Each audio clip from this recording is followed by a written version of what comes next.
உறவுகள் அனைவருக்கும் வணக்கம். எல்லோரும் எப்படி இருக்கீங்க? இப்போ நம்ம என்ன பார்க்க போகிறோம்னு பார்த்தீங்கன்னா, எங்கள் ஊரில் நடந்த காளியம்மன் கோயில் திருவிழாவை தான் பார்க்க போகிறோம். சரிங்களா? காளியம்மன் கோயில் முன்னாடி லைட் செட்டிங் எல்லாம் போட்டிருந்தாங்க. அந்த லைட்டெல்லாம் உங்களுக்காண்டி நான் வீடியோ எடுத்து போட்டிருக்கேன். எங்கள் ஊரில் வந்து சித்திரை மாதத்துல தான் எப்போயுமே வருஷம் பிள்ளைங்க ஸ்கூல் லீவை கனெக்ட் பண்ணி தான் காளியம்மன் கோயில் திருவிழா கொண்டாடுவாங்க. 2 ஊர் சேர்ந்து இந்த திருவிழா கொண்டாடுவோம். ரொம்பவே நல்லா இருக்கும். யாராச்சும் ஒரு அமைதியான திருவிழா பார்க்கணுன்னு ஆசைப்பட்டீங்கன்னா எங்கள் ஊருக்கு வாங்க. சரிங்களா? இங்கே பாருங்கள், இதுதான் அம்மனோட முளைப்பாரி. இந்த கரகம் இந்த சாமியை கொண்டு வர்றது தான் திருவிழா. சாமி செஞ்சு கோயிலுக்கு கொண்டு வருவாங்க. எப்படியும் ஒரு மணிக்கு சாமி செய்ய ஆரம்பித்தாங்கன்னா ஒரு மணி 1:30 மணிக்கு 2 மணிக்கு சாமி செஞ்சு முடிச்சிடுவாங்க. அந்த 2 மணிலேருந்து சாமியை வரவேற்று கோயிலுக்கு கூப்பிட்டு போகிறது தான் அங்கே திருவிழா. பின்னாடி மாவிளக்கு, முளைப்பாரி, சாமிக்கு பின்னாடி இதெல்லாம் வரும். அப்புறம் பார்த்திங்கன்னா சாமிக்கு வந்து அது என்னது எதிர் சேவை அப்படின்ற மாதிரி மாலை போட்டு எல்லோரும் நேர்த்திக்கடன் போட்டிருக்கவங்களாம் மாலை போடுவாங்க. பிறகு பட்டு வாங்கி போடுவாங்க. அதெல்லாம் ரொம்ப விசேஷம். இங்கே வந்து சாமி மெல்ல மெல்ல மெல்ல ஊந்து வரவே காலையில் 5 மணி 5:30 ஆயிரும் கோயிலுக்கு கொண்டு வர. நல்லா பார்த்தீங்கன்னா ஒரு 1/2 கிலோமீட்டர் கூட இருக்காது இங்கேருந்து கோயிலுக்கு.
கேட்டாங்க ஜாம் ஊற்றி வாங்கிட்டு வரவாங்க.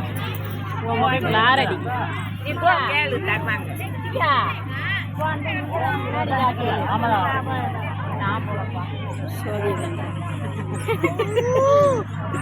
எடுங்க